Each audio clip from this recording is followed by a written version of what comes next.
James Hanratty is born in 1936. He's the oldest of 4 brothers. Born and brought up in a North London Irish Catholic family. He was sometimes known as Ginger.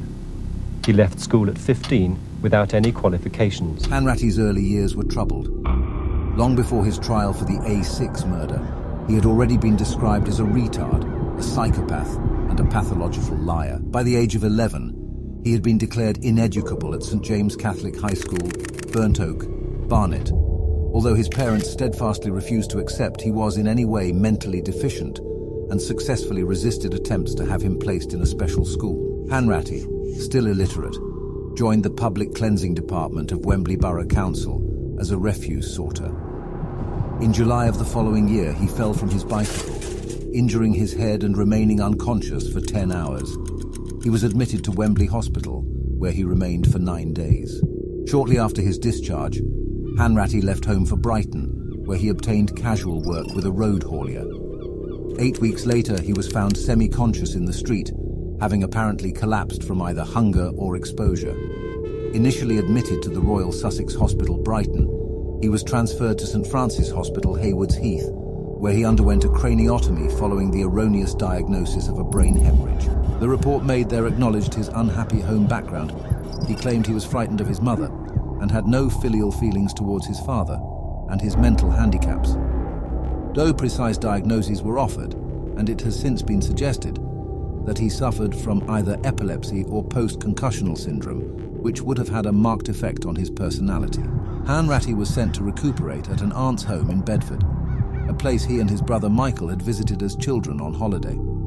Hanratty found a job there driving a mechanical shovel for the company of Green Brothers, which made breeze blocks, and remained with the firm for 3 years. It was about 1954 that Hanratty became attracted to Soho, where he frequented various clubs and other haunts of the criminal underworld. 7th of September 1954, aged 17, Hanratty appeared before Harrow magistrates, where he was placed on probation for taking a motor vehicle without consent and for driving without a license or insurance. In October 1955, aged 18, Hanratty appeared at the County of Middlesex Sessions, where he was sentenced to 2 terms of 2 years imprisonment to run concurrently for housebreaking and theft. Dispatched to the youth wing of Wormwood Scrubs, he slashed his wrists. Placed in the prison hospital, he was declared a potential psychopath. July 1957, aged 20, 5 months after his release from Wormwood Scrubs, Hanratty was sentenced at Brighton Magistrates Court to 6 months imprisonment, he served 4, for a variety of motoring offences, including theft of a motor vehicle and driving without a licence. In March 1958, aged 21, at the County of London Sessions, Hanratty was again convicted of car theft and of driving while disqualified, and sentenced to 3 years corrective training at Wandsworth Prison and then to Maidstone Prison. After a failed escape attempt, Hanratty was transferred to Camp Hill Prison, Isle of Wight. He attempted to escape that facility as well and was sent to Strangeways Prison, Manchester. Transferred briefly to Durham Prison, he was returned to Strangeways where, having served his full term, he was released in March 1961, aged 24.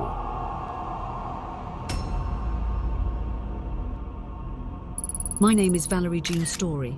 I am a civil servant. I work at the Road Research Laboratory, and I'm a scientific assistant. I knew Michael John Gregston. He worked at the Road Research Laboratory. It was there I got to know him. On the 22nd August, I saw Michael Gregston in the evening. When we got to the cornfield, we pulled in 5 or 6 feet from the road. It was late evening, most quiet at twilight. I had been to that same place before. We were there for just over half an hour before anything happened.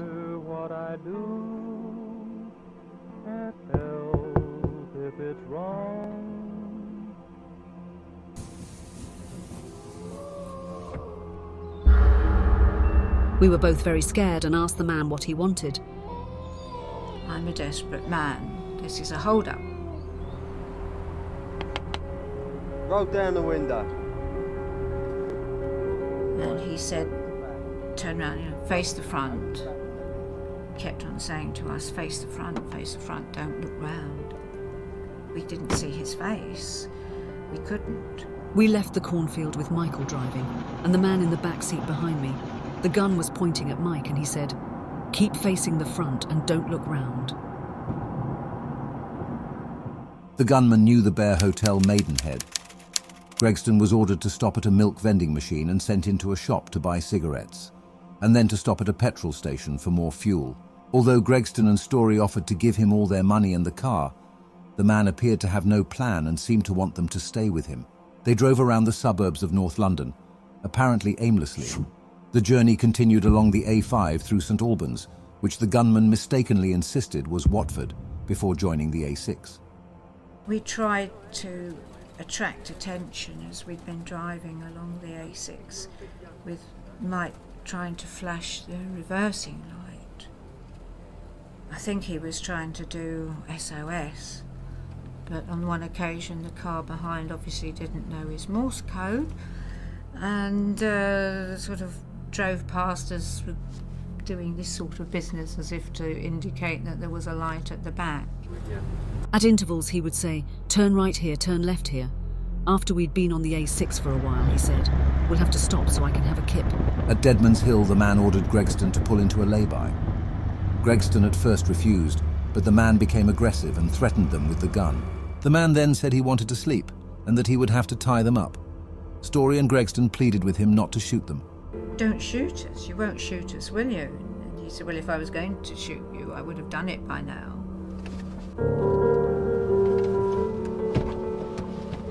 At gunpoint, Gregston was taken out to find some rope from the boot. "What is happening? What can we do to persuade this man to go away and leave us, you know? Just take the car and go away."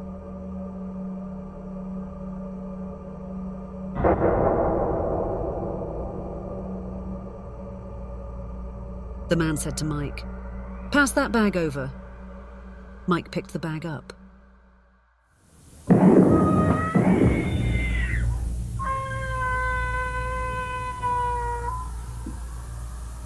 I screamed and I said, "You bastard, you shot him. Why did you do that? Why you shot him?" And he said he moved too quick. There was the stench of blood,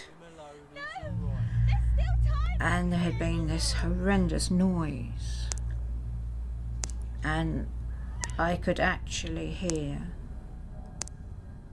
the blood dripping out of Mike's head.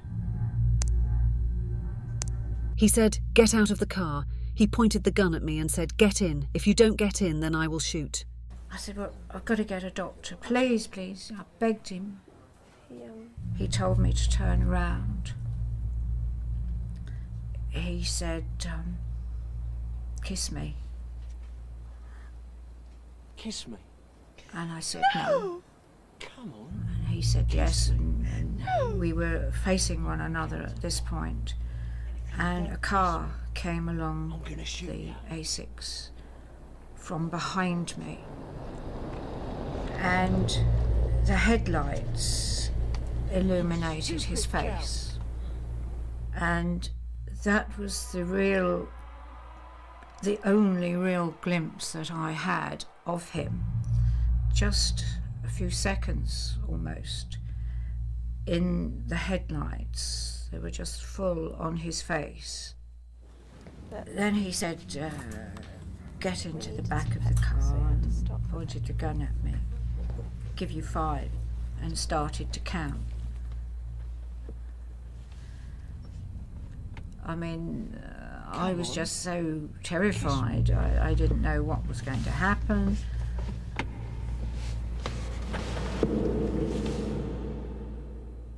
And, well, the upshot was he then raped me. He then ordered Story to drag Gregston's body out of the car to the edge of the lay-by, 2 or 3 meters away, before ordering her back into the car to start it for him and demonstrate the operation of the gears and switches. It was clear he either had not driven before or was unfamiliar with a Morris Minor. Story then left the car and returned to sit beside Gregston's body. And he walked away again, and then he turned around. I suppose he was about, 10 feet away from me. and I saw him aim the gun at me, and he fired a number of shots. I think it was 4. The first one hit me and I fell over.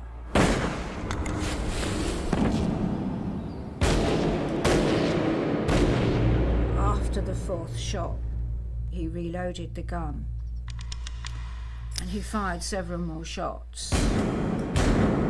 And I laid as still as I possibly could. I think, with hindsight, I couldn't have moved, but I didn't know that at that stage.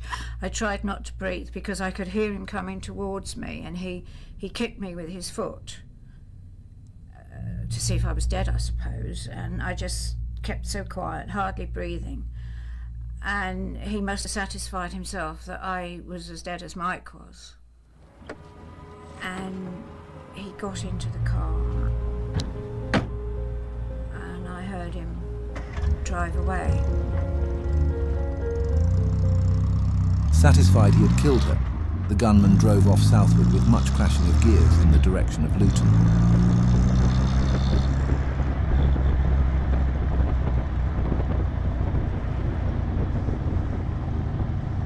Michael Gregson and Valerie Story set off from Slough last night to organise the Bedfordshire checkpoints in a motor rally for the staff of the Road Research Laboratory where they work. They picked up a hitchhiker. In the small hours of this morning, they were pushed out onto the patch of grass behind me, now screened, between this lay-by and the A6 road 8 miles south of Bedford. At 7:15, they were found by a workman. Mr. Gregson shot in the head and Miss Story in the chest. The shooting at Deadman's Hill was the most notorious crime of its day. It led to Britain's longest investigation and murder trial. Well, we are anxious to trace a man of the following description: aged about 30 years, 5 feet 6, proportionate build, dark brown hair, palish face, brown eyes. At 6:30 p.m, the car was discovered in Ilford. The gunman, whose erratic driving had been noticed by witnesses, had abandoned it at 7:15 in the morning. The Morris miner was taken to Scotland Yard for detailed forensic examination.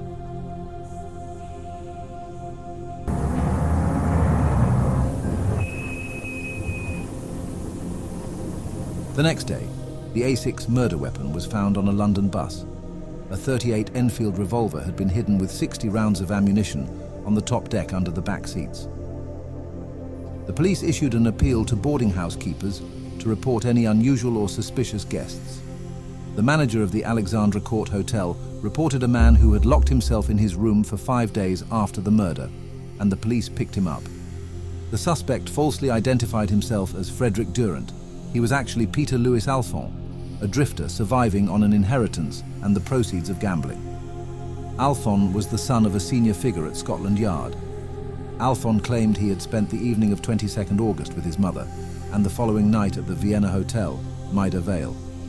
The police quickly confirmed this, and Alphon was released. However, Vienna Hotel, a downmarket boarding house which attracted loners and drifters, would become pivotal to the case and at the center of an extraordinary coincidence. Alphon had stayed in room 6 at the Vienna on the night of the murder.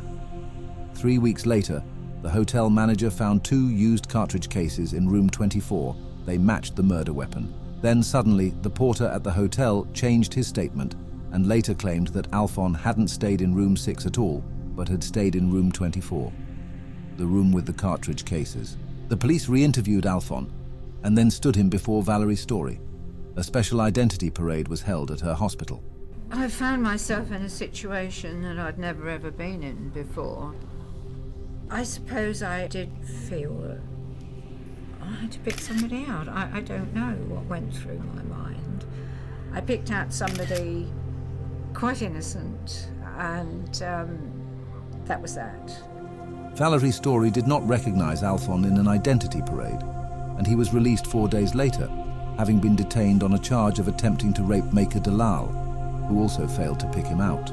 William Nudds was at the time of the crime the manager at the Vienna Hotel, and told police that room 24 had previously been occupied by a Mr. J. Ryan, who had asked the way to the bus stop for a number 36A bus.